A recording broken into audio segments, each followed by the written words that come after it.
System applies different legitimacy rules to the same resource depending on who the recipient is, not on the actual criteria of eligibility or need. How the pattern operates. 1. Resources are framed as finite, even when they are institutionally designed to be abundant or shared. Scarcity is treated as a moral issue, not a logistical one.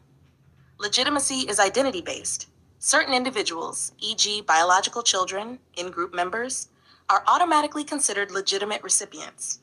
Others, e.g. fostered, peripheral, or non-core members, are conditionally legitimate or illegitimate by default. 3. Rule switching.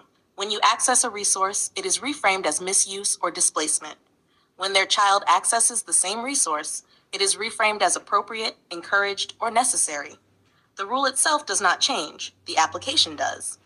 Moral justification after the fact. Explanations are generated post hoc, that should be for someone else. These explanations are inconsistent across recipients, but consistent in outcome. What this pattern is not, it is not about the actual resource. It is not about fairness in an objective sense. It is not about policy, eligibility, or real scarcity. It is not about your behavior. Those variables are largely irrelevant to the system. Functional purpose of the pattern. At a systems level, this pattern serves to maintain hierarchical distinction between core and non-core members, preserve authority over distribution, prevent equal standing, reinforce who is allowed to draw from the environment without scrutiny.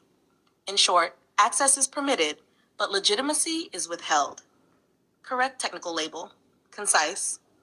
If we were naming it neutrally, this would be, open quote, selective legitimacy with resource moralization.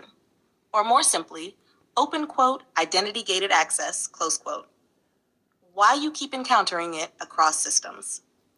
This is not coincidence and not personalization.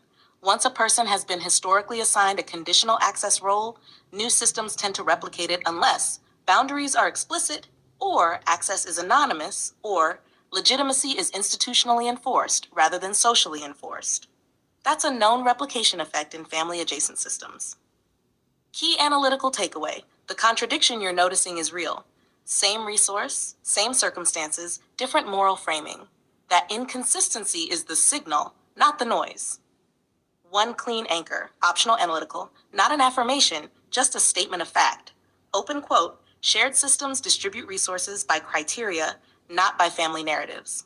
Close quote. That's the whole thing.